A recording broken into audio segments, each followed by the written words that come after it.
out. Walk faster. Ah.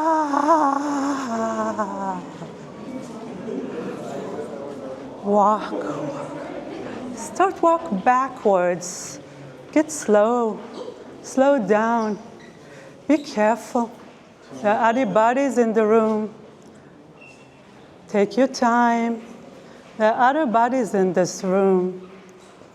There's nothing to see. Just listen and walk. Walk backwards and breathe. Ah.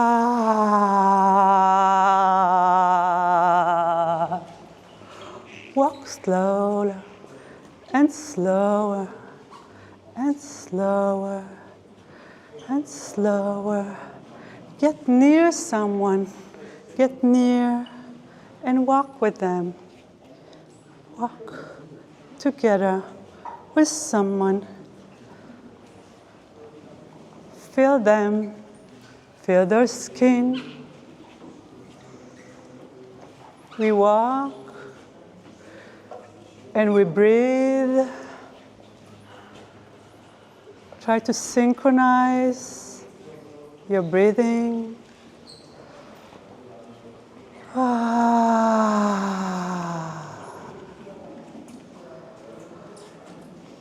Ah.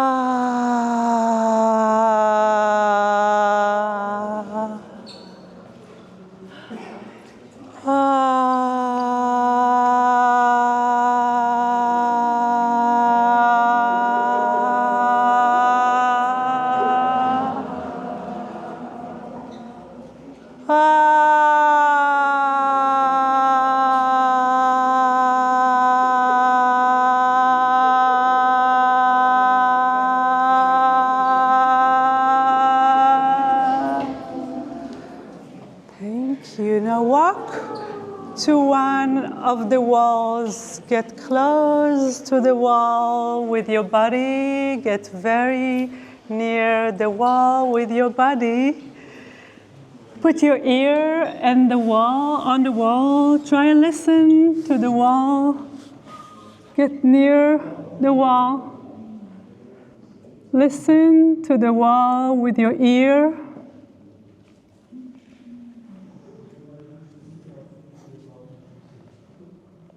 Turn around, listen to the wall with the back of your neck.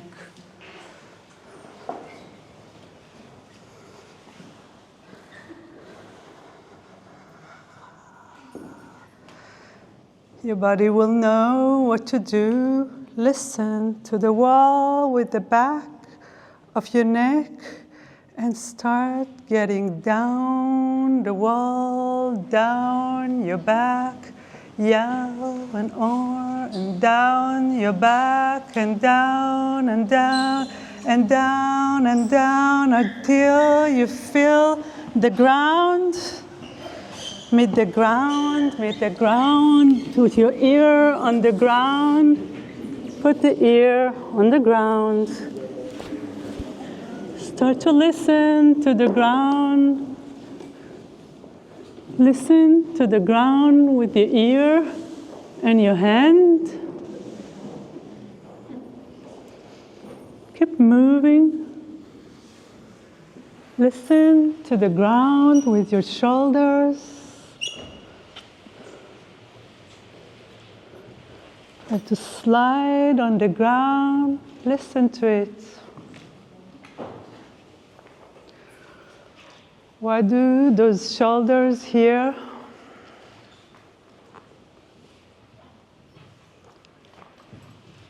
How can those shoulders hear better or different?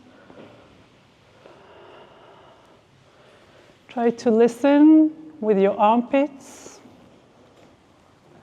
Maybe one or the other or both.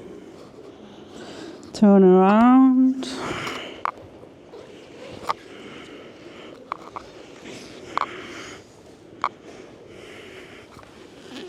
Now come up on four. Start moving around.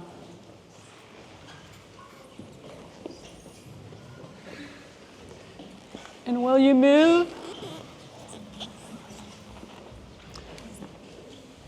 start to grow the tail you once had. Free your ass.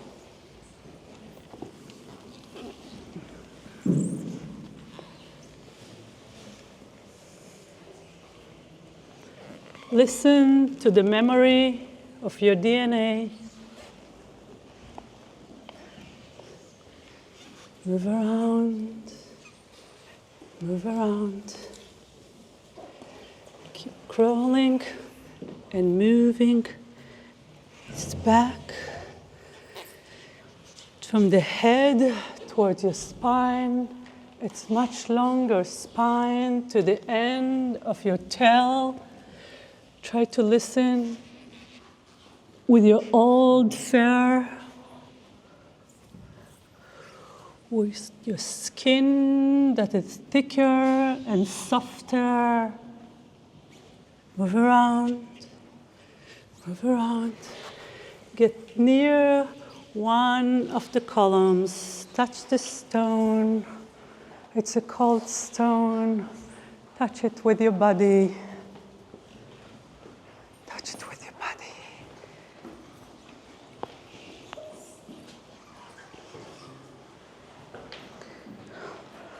Feel it. Listen to it. Get your ear near the stone. Listen to the wave that once shaped it. Listen like you are sea creatures. Listen to the ancient time of the stone. Lean onto the stone. Listen to the temperature of the stone and how it changes your body, how it affects your body. And come back to stand. Pack your stuff and go up with me. Pack your stuff and go up with me. Pack your stuff and go up with me. Pack your stuff. Pack your stuff and go up with me. You can pack your stuff and walk up with me. Pack your stuff and walk up with me.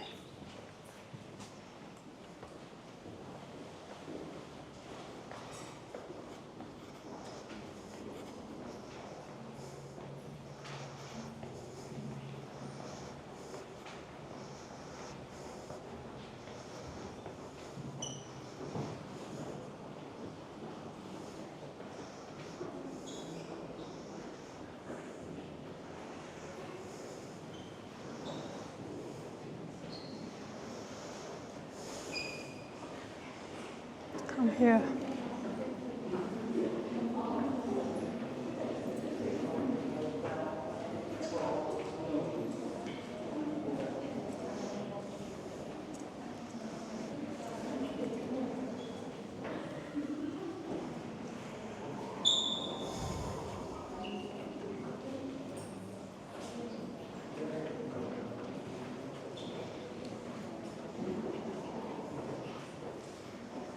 Start to release your body.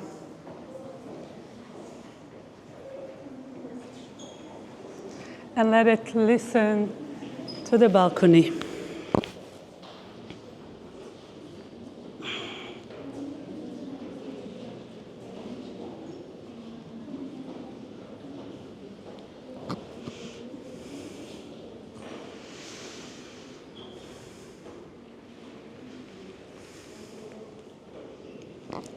Let it go, let it go, let it go. Release all the tension. Feel heavy. Feel your weight on the balcony. Lean over. Lean over. Touch other bodies. Be close to other bodies. Lean over. Lean over.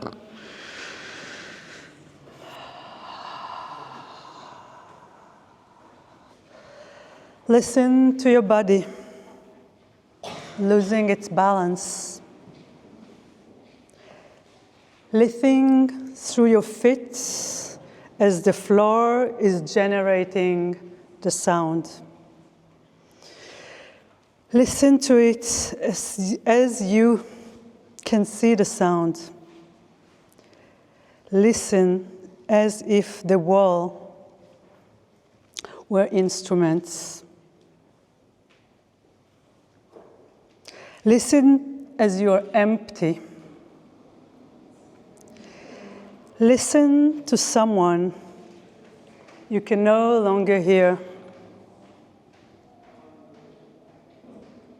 Listen to the day nobody dies.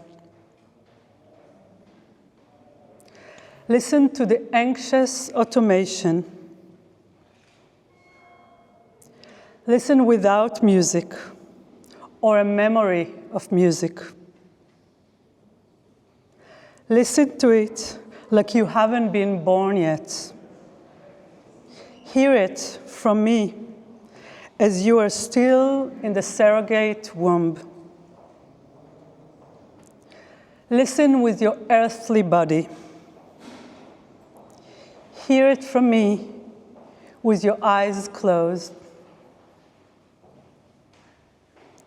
Listen as you are part of those who has nothing in common. Hear it from me as you are a thing. Listen to the advice of the dead. Hear it from the mouth of the ancients who traveled to the stars and came back.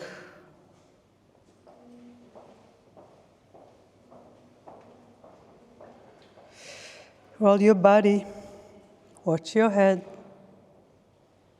Look at someone at the eyes before we go.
If you can, if you want, touch with some part of your body the cold stone.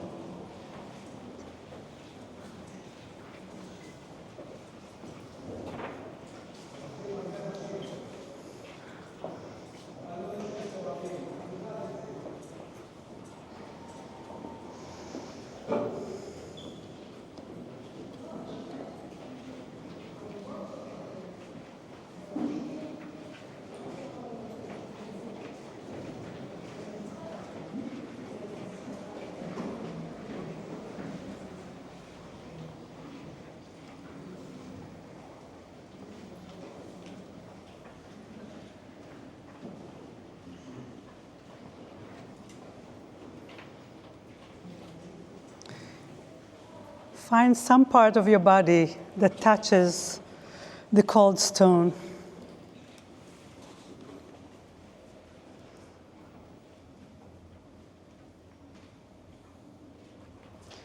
Can you hear the voices coming from the mountains? A sign says, after you finish the work, 2024. A mother cast in white and a baby watching the camera, 1976. A devastated garden, 1942. An embracing couple, 1898. Listen to the voice of the neon heart. Hear it from the people who say the end is already here. Listen to Edith Schiele hugging her husband. Hear the voice of the people who say everything will be okay. Listen to Harun Faruqi, 1944, Novi Jisin. Hear the one who are witnessing the killing. Listen to Mata Clark's City Silvers. Hear the voices of the one who come down to all four. Touch the stone. Listen to the back of their spines. Think of the day nobody dies. We must go now. We really must go. Go slow, one by one. We're going to cross oceans of sounds. You can join me.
Listen to your body, your own body. Listen to your heartbeat. Listen to the skin. Listen to yourself swallow. Listen to your body, your hyper-functional body, best performing body, highly motivated body, ultra healthy body, push through body, dream big body, challenging yourself body, higher resolution body, Listen to your strong body. Listen to your stronger body. Good results, body. Better than yesterday, body. Don't stop, body, until you're proud, body. Doing good, body, by doing well, body. No pain, body. No game, body. Payoff, body. Supreme body. Optimized body. Platformed body. Under influence body. Dosed body. Dealing body. Listen to your overworked body. Underpaid body. In pain body. No rights body. No rights to have rights body. Listen to your shamed body. Scratched body. Burned body. Beaten body. Bleeding body. Exhausted body. Exploited body. Extracted body. Fixed body. Dried body. No organs body. Time fluid body. Running out of time body. Barely existing body. Listen to the dead bodies.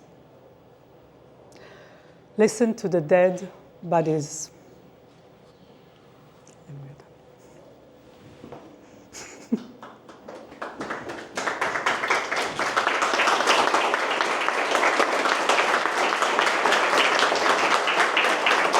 And follow me. We're joining the room. You can just follow me. We'll join the other part of the program, the other room.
Can you hear me? Can you hear me in the back? And behind?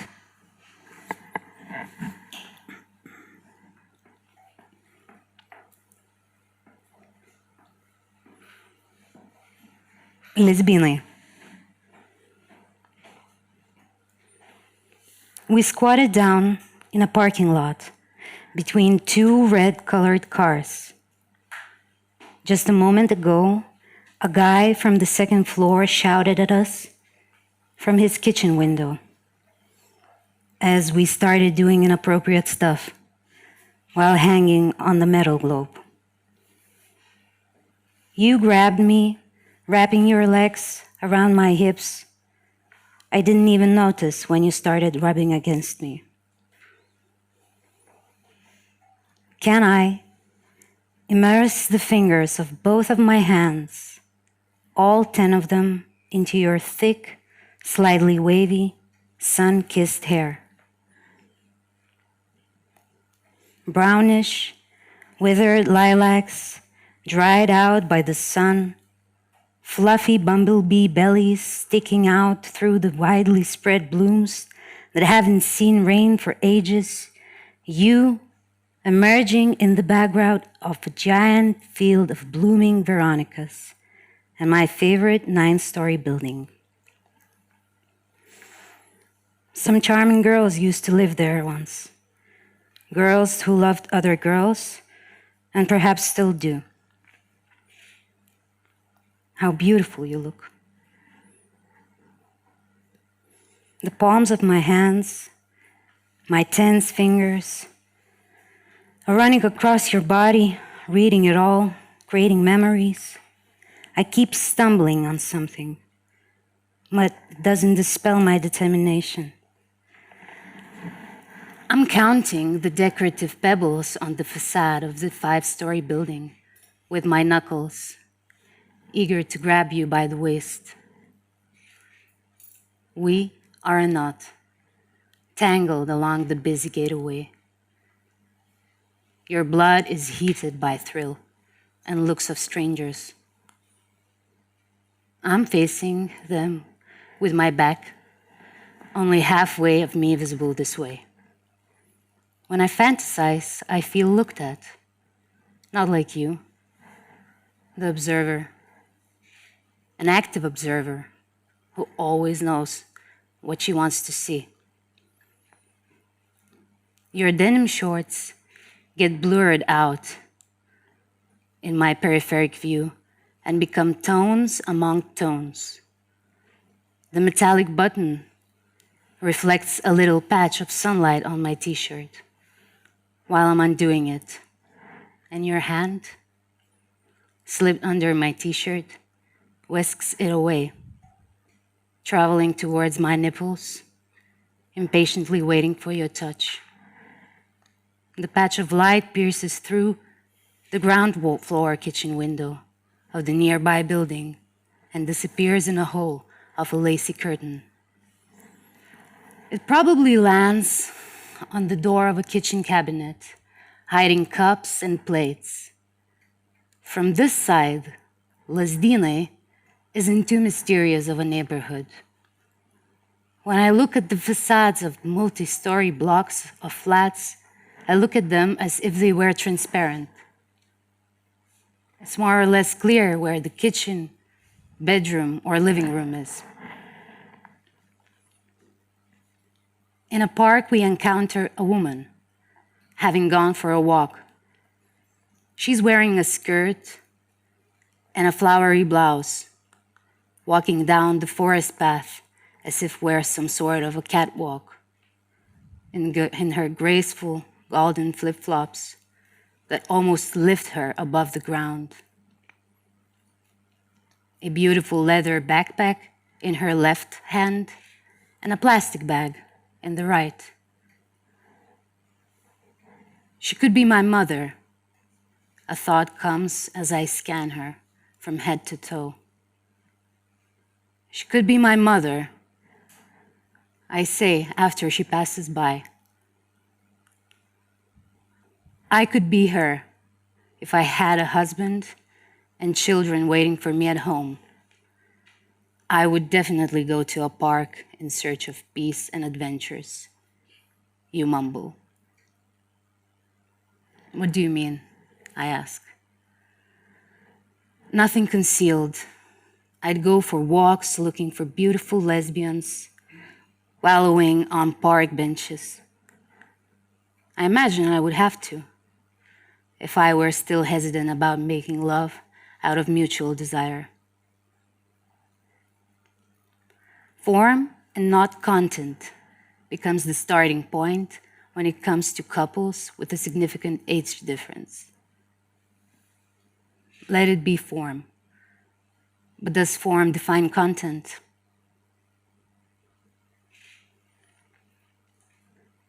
We curl up in a 4 square meter space, the two of us, with some pillows and blankets. We're going to stargaze. Although really, we just want to feel the pleasant coolness of the chilly August night while cuddling in each other's arms. The high and low frequencies, their contrast sharpens our senses. Why not just in a balcony? Your hands, gripping both of my shoulders, tremble a little. I can feel their vibration in my collarbone. Count to 7 and exhale. All right. You are stroking my arms down the shoulders, up and down. I'm scanning the shivers traveling across my body, through the thighs, across the back. I get goosebumps. The trembling gets overshadowed by a pulsation residing under my skin, traveling from one body part to another. Is it your hands and thighs leaning against my body, or is it me? I suck up your lips, moistly. You drown my lips, both the bottom and the top one, in your saliva. From your mouth to mine, from mine to yours, flows the river Neris. Cars passing by on Architektų Street at midnight remind me that we are not alone in this world.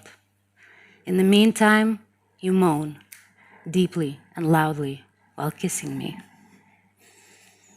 I listen to you and try to catch your breath. I explore your back with my fingertips, the nerve endings in your thighs with the nerve endings in my thighs. It feels like you're already so close. Hold me tighter.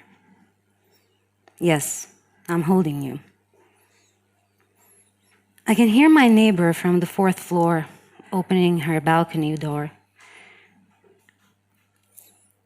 She enters and opens the window. I freeze for a moment. You freeze too. We can hear everything clearly. She takes out a cigarette, lights it up. She lives alone above me. That's how I know she's a neighbor. She honestly thinks you're my aunt. I whisper quietly so only you can hear me. Your aunt?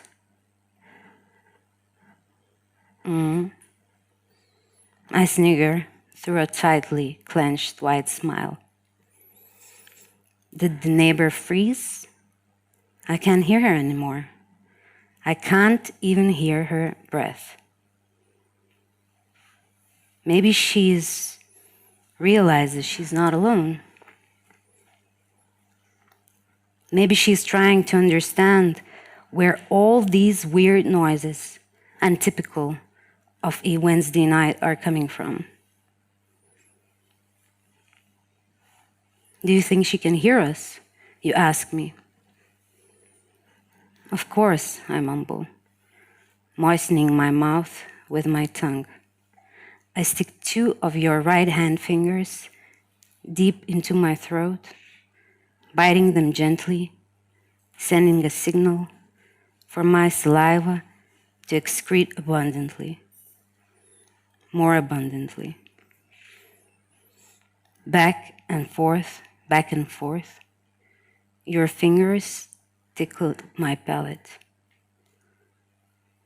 I slowly pull them out, making a sign with my eyes. I guide your hands under the blanket with the impulses of my hands.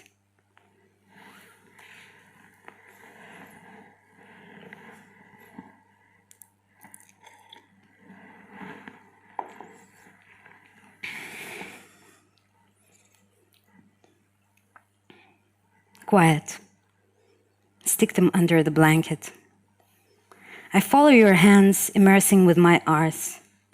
I feel them drawing me closer, drawing my body, unafraid of the neighboring intimacy. I can feel them. I can feel them slowly, slowly touching me, slowly pulling my panties down. The neighbor lights up another cigarette. Is she listening? Maybe she even likes it. If she's listening and can hear us, maybe it's okay. Or perhaps she can't hear us, only herself. You never know with those balconies, but maybe she can't hear us after all. I never hear what she's doing. I inhale, exhale, inhale. With the third sigh, I can hear it in sync with the squeaking of a closing window, rhythmically. I feel good. I can see from your eyes you feel good too. I can feel the coolness of the summer night piercing through the pulsating blankets, passing across the curve of my back, my neck, my cheeks, bringing your smell. How lovely you smell, and how tasty you are. I'm smelling your whole body, loudly. You're inside me, and I want to be inside you. Someone from a distant balcony coughs. You can't tell from which one. Entertainment for the whole building. In front of our house, there is only a street. So we settle down low on the side of the balcony, hidden from the public eye. Only a sound escaping through the open window of the glass balcony can give us away. A sound abstracted in the noise of the night, as if someone was crying or making love. And that's not even some rare, extraordinary phenomenon, like, for instance, would be two women in love, holding hands, walking down the chestnut alley of Žaručio Street. Is it a flat in an apartment building, your own private space? Is a flat in an apartment building still your own private space to have sex? Is a flat in an apartment building still sufficiently your own private space to have queer sex? Would you like to go for a walk? I have many places I dream about. Like what? I have a few, too.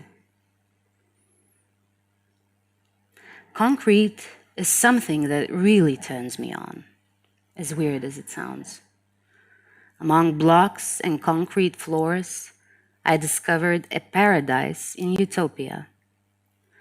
I've been dreaming for a while about getting to know the night watcher of the local kindergarten so I can privatize the L-shaped concrete gazebo for a night. The one with slate roof, open to the world only by 90 degrees, protecting from wind and rain. What would you like to do there? A long while ago, I dreamt of sweeping it neatly, maybe even mopping the floor, lighting some big candles, bringing a sort of inflatable sofa, sleeping bags, and making love at dawn with a view to a childlike adventure park. This is how I remember it. And what do you fantasize about? I'm walking down the cliff and trying to reach the little beaches of Neres. You know, the ones from which you can see the bigger beaches of Vinges. Someone was sailing a huge, inflatable flamingo. At that moment, I had a thought that I'd like to sail a boat, inflatable flamingo, and dike out among the whole of niddas, smooch, talk, make out, wave to the passers-by. Like some time ago, the Yoni boat sailed down. Remember? So something like that. Just a little bit more intimate, and maybe even a few of us could be in it. In a huge, inflatable flamingo. My tongue is diving through your ear canal. I mouth up your whole ear. I register the various flavors of the body traveling, penetrating through the tissues of my mouth, through and across my chest, arms, belly, right into my soaked, even dripping pussy, which you just checked. And after checking it, you smelled it. And after smelling it, you trembled and trembled and trembled out of excitement and impatience. I'm moored next to you as if a hook, entering you with 3. For a moment, the body loosened and then tensed up again, having felt the thickening cavity and its boundaries fading away with the sliding. Can you hug me?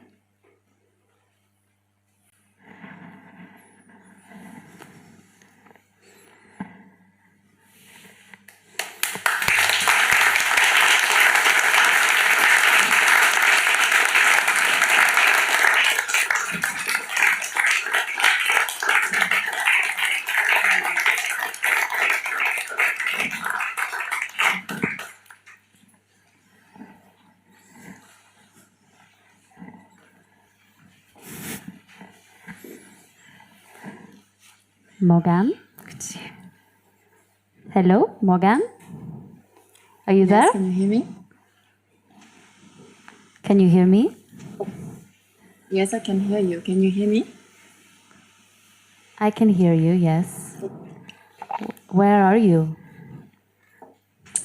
I'm in Tokyo, Japan, and it's almost 3 in the morning right now. How do you feel? I feel great. How do you feel? I feel fine. Are you ready? Do you have everything set up? I think I'm ready, yes. Okay. If we're recording, we can start.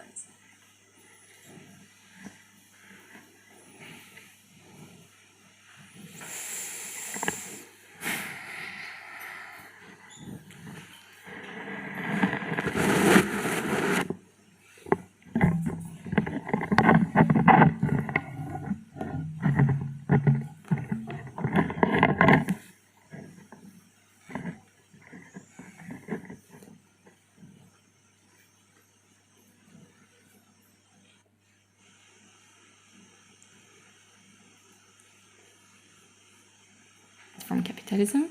We are hosting this week. So welcome to Girl Employees, a podcast about visual culture and platform capitalism. We are hosting this podcast together, Carmen and I will start by introducing myself. I'm Morgane, a visual artist and a writer who's also an affiliated researcher at the Institute of Network Culture. And Carmen. Yes, I'm Carmen Hines, and I am a curator and writer-researcher based at the Technical University of Vienna.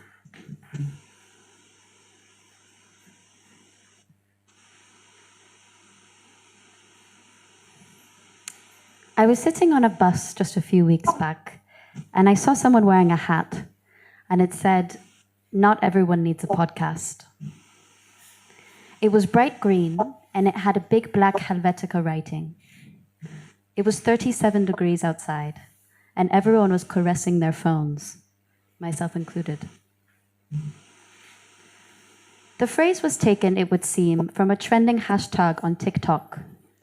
With over 38.1 million posts with the hashtag on TikTok alone, "Not everyone should have a podcast" has become a frequently discussed topic by many podcast presenters.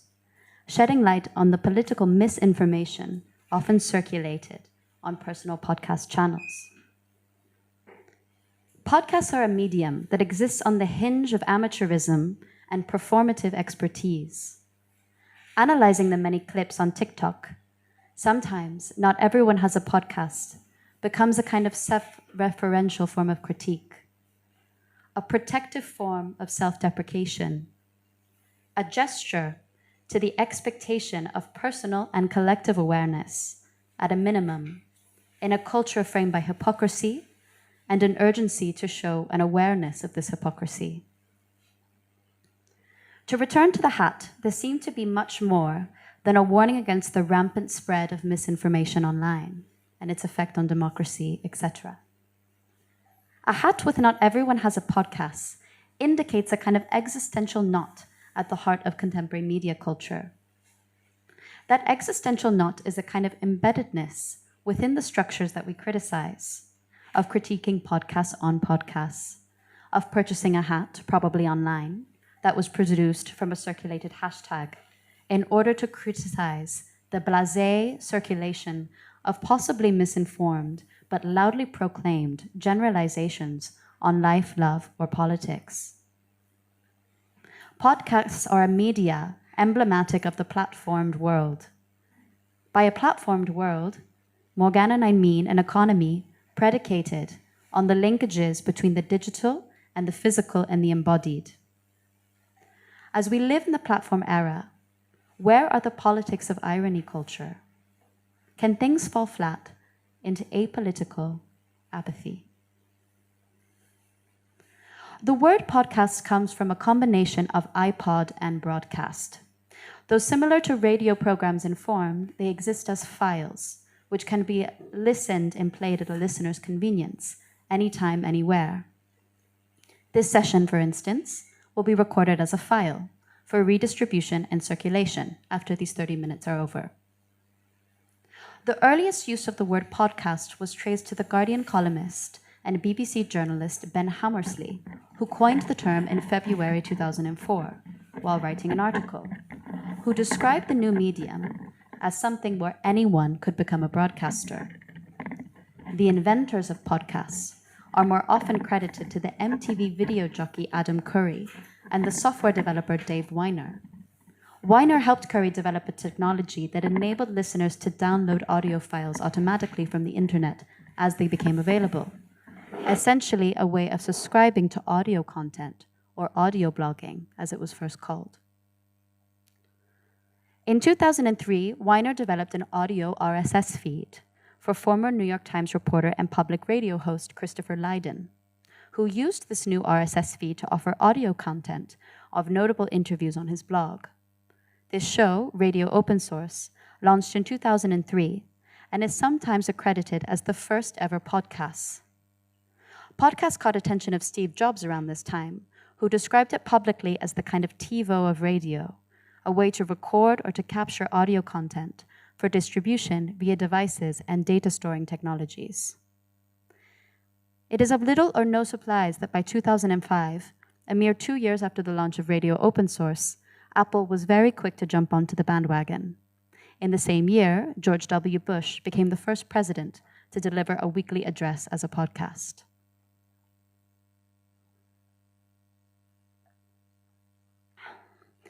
In the immediate years afterwards, podcasts became more user-friendly as pre-recorded audio files switched to streaming technologies, enabling podcasts to broadcast to live audiences and then offer the episode for download later on, as we are doing now in this space.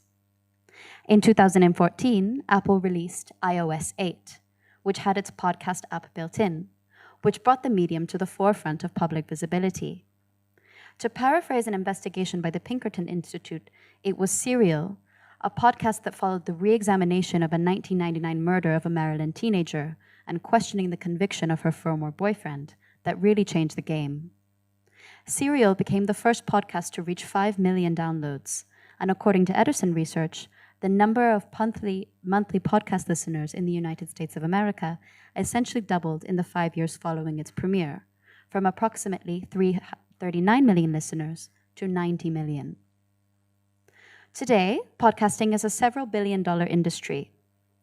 Part of its value comes in that it opened up a new avenue for advertising and public relations, since podcasts can often reach audiences that other media cannot. Podcasts are more personalized or selected by listeners, meaning they have more access to the niches in data profiling. A 2019 study by the Interactive Advertising Bureau found that the podcast industry was responsible for $479 million in revenue in 2018. The podcast market has captured the interests of big media corporations, such as Google, Pandora, and Spotify, who are competing for listeners with the original supporter of podcasts, Apple. In 2019, Spotify announced a planned expenditure of $500 million on podcast-related acquisitions, including content studios and a creation app, and the company has plans to build out its own podcasting ad business. On a material level, basically anybody who has a microphone, a recording software, podcast hosting service, and thumbnail graphic can make a podcast. It is an extremely accessible form of content creation, which also makes it very attractive to big business. Large companies buy up the most popular podcasts and beginning to implement advertising options across the network. Content creators do the work of creating a public through a media, which is then monetized for advertising purposes by companies who buy access to this public. Multiple economic analysis indicate that this is far more profitable for the company than the podcast creator. Podcasters can also garner support from listeners through crowdfunding websites like Patreon, which provide special extras and content to listeners for free. You can also support us on Patreon at Girl Employee. Most podcasts occur during commuting, moving from one place to another, home to work, places of production to reproduction, and the spatial networks of between. Podcasts are usually consumed through movement, taking trains, driving, picking someone up. You may listen to them through a device, your AirPods, a telephone, an iPod. During COVID-19, the quantity of podcast listeners skyrocketed by almost 18%. While podcasts saw an initial slump as commute stopped, it increased, as specifically in the United States, listeners turned to business, finance, and comedy podcasts amidst uncertainty. Spotify, for example, reported that in July, its podcast consumption had doubled. As of October 2020, there were more than 34 million total podcast episodes on all channels available for listeners. As of 2024, there are an estimated 332.2 million podcast listeners worldwide.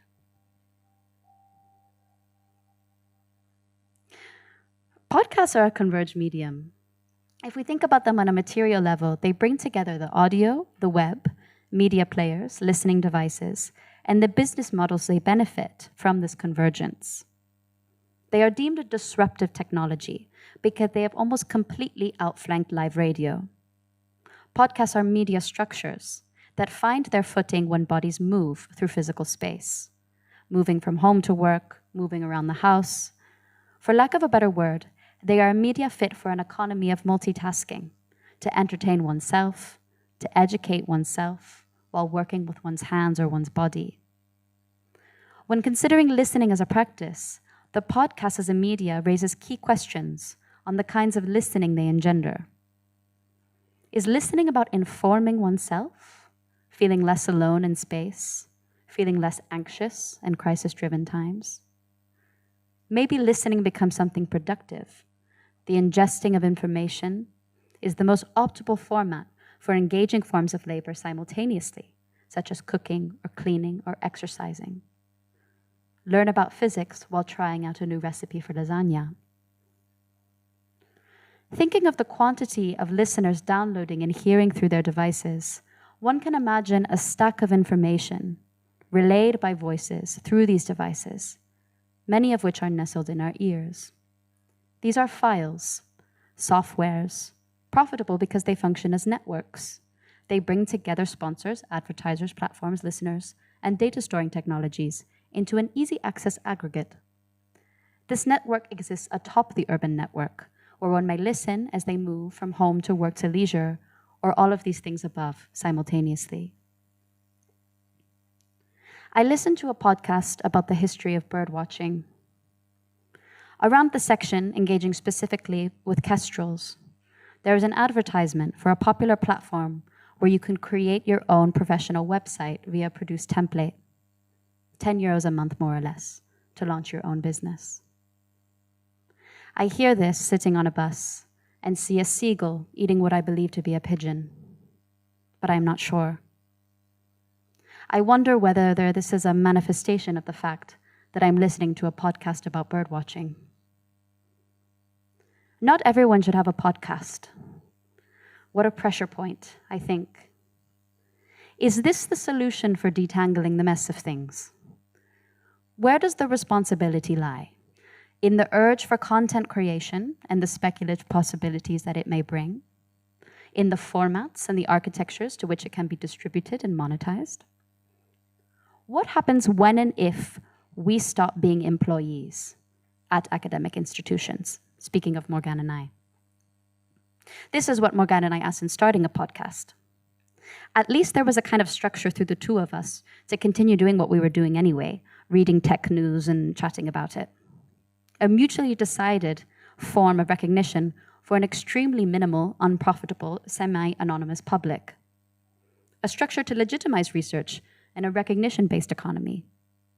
And all of the many men, the many, many, many, many men who have stirred the feeling in ourselves to just be a little bit quieter. The meaning of this becomes confusing when we really think about all the noise.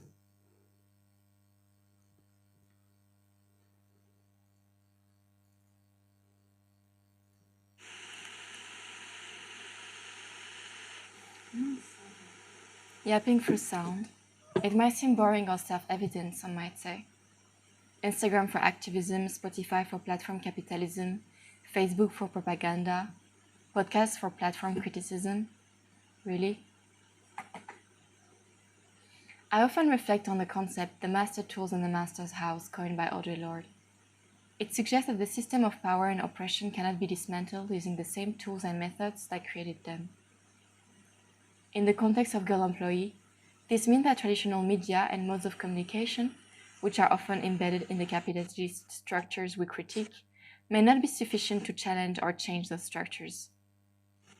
This raises the question, with our modest following of 90 individuals, how can we hope to make a dent in the Vice Spotify sphere? And thinking about all the noise created, Louise Loller's concept, White Pictures Now, critically examined the significance and relevance of images in contemporary society and the art world. It questioned the omnipresence and power of images in shaping reality, the role of photography in documenting and commodifying art, and the impact of curatorial practices in visual culture on public receptions. Louise Loller's works invited us to reflect on the social, political, and temporal implication of images production and dissemination, urging a deeper engagement with the visual culture that dominates our life and challenges us to consider where certain images hold importance at specific moments in time. So in an ocean of noise and podcast, why using podcast now? Girl Employee hangs on a similar thread, using a medium and an aesthetic that fits a genre, all the while questioning its nature. Lost in an ocean of music and streams, girl talk, and random interviews, it occasionally catches the attention of strangers who might enjoy the anecdotes and facts we're sharing. It is no business model. It is no sustainable way. And still, it is a path for young researchers like us, a way to voice our research in ways that exist beyond the mere academic institution. But is publishing research on those platforms a demonstration of a loss of faith in public and educational institutions? Perhaps, indeed, when people turn away from traditional structures, it may reflect a belief that these places no longer foster the analytical and the independent thinking they once promised. A skepticism that can arise from various factors, such as outdated curricula, bureaucratic constraints, or perceived lack of relevance to real-world issues. Consequently, one might seek alternative avenues for intellectual growth and critical discourse, challenging the role and effectiveness of these institutions in nurturing critical minds. One can choose the podcast because it exists in an infinite time scale. It is only required for the audience's attentions. no venue to attend, no spaces to reserve, no tickets to pay for, and no lecture to attend. The podcast is nomad. The podcast will live on forever. Girl Employee strives to ride two waves simultaneously, one of corporate recognition, achieved through careful curation and aesthetic choices, and the other through garnering the attention of prestigious institutions, like the Modern Museum of Salzburg. Girl Employee seeks it all, believing that a broader platform amplifies the depth and impact of the message. Theory has to be made vocal again. It must be listened to and heard through personal anecdotes, conversation, and various narrative. Sound as a medium allows us to capture the nuances and emotions behind stories and frustrations. It enables us to convey the passion, frustration, and curiosity that drives our explorations. Visual culture and capitalism are complex, multifaceted topics. They encompass everything, from the images we consume daily to the digital systems that govern our economies and lives. No amount of sound, visual, or personal anecdotes can fully capture their complexity. No amount of editing can mimic the perfection of their flows. And perhaps no spaces can hold platforms or institutional criticism without being somehow a part of it. Yapping through sound. It might seem boring or self-evident, some might say.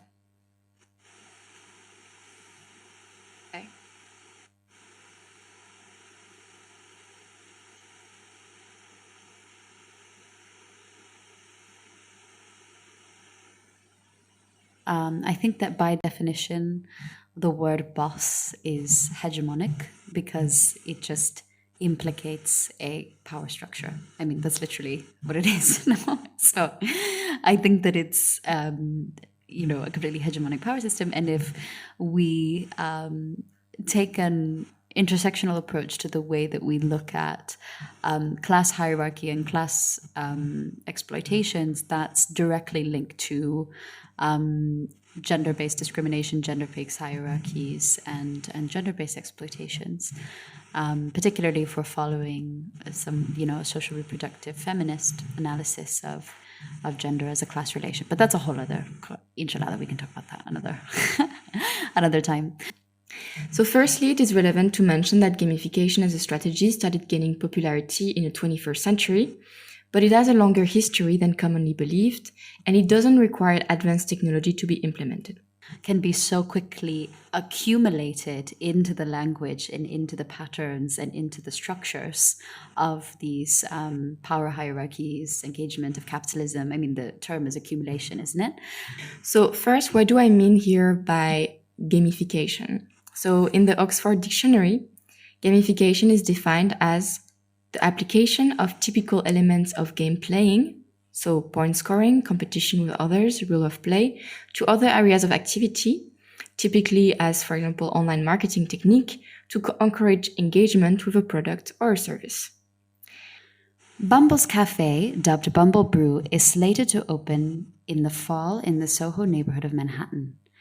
It will operate as a coffee shop and wine bar with small plates, and it was designed to be a comfortable setting for both dates and business networking.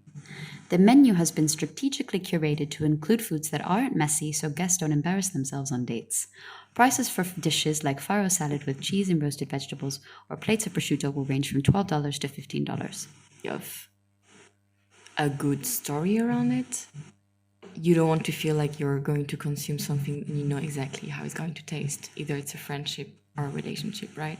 So this is kind of what I'm mostly interested in when we speak about this, is like, whom was on the psychological board of making such a move?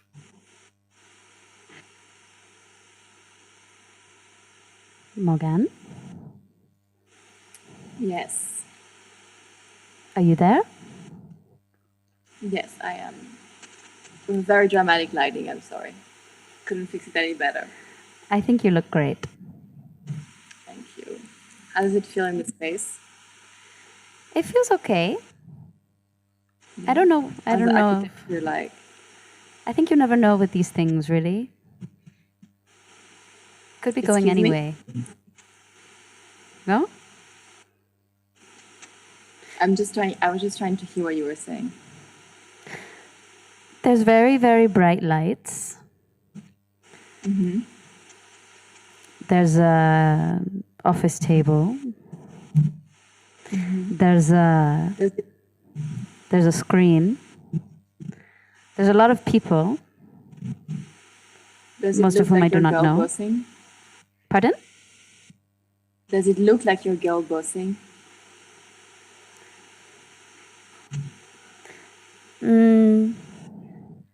Does it feel like it? Well, I think when we talk about the etymology of girl boss as a startup that failed, maybe. No? It does seem to me that in general we do actually quite a good job at presenting as such, but quite often the delivery and the technical difficulties of the podcast prove the contrary. I mean, if you had to think of like a mood board for girl bossing in terms of like certain typological details or aesthetic details, what do you think they would be?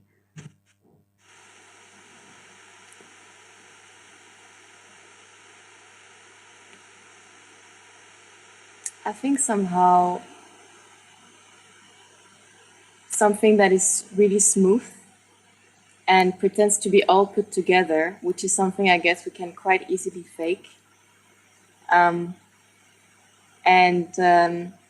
me, it's mostly about the delivering of the product. And I think it's so easy with the technicities and the medium of sound to actually deliver such prefabricated material because no one sees all the technical and glitches that go into the process of recording this or re-recording this, or quite often encountering also wrong statements, details that go through sound. And so I also like to think that the podcast is a very curated format that actually hides so many flows.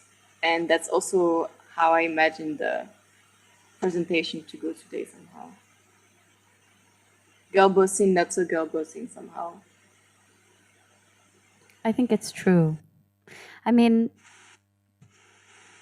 I also think about all of the different technical difficulties we have in recording this podcast. I mean, you being in Taiwan and me on the other side, and the timings and the recordings and the structure of it, no? I wouldn't say that the performance today feels particularly smooth. I think it feels on the edge of the effort to be smooth, but there's a lot of clear points of contingency. I mean, you're not really here to know, but I'm sure that you could imagine, no? I can totally imagine, and I can also sense how being so far away in distance has actually also made this collaboration glitchier and glitchier. You think so? But it's just been a rough summer in many regards, I guess, and also for you, right? Yeah. How are you doing? I'm good. I'm in the countryside of Tokyo where nothing much happens, trying to finish some projects and mostly heal from some stuff that has been happening in the past, and it's cathartical, I would say. Yeah. How are you doing? I think I'm doing fine. I'm staying in a hotel room with 3 beds. And I wonder who they envisioned sleeping there. No? Wait, can you repeat that, please? That I'm staying in a hotel room with 3 beds. There's a single bed and a double bed. Which bed are you sleeping in? In the double bed. Of course. How's your love life going? Compulsive and avoidant. Compulsive and avoidant. And yours? Sounds like, oh, oh, mine. Mine is going, let's say, intense but distant. That's good. if there's such things. I think there might be. On that note, as we always usually do, end each podcast with a topical song. I would be curious to know if you have one for today. I think we should play a song for the end.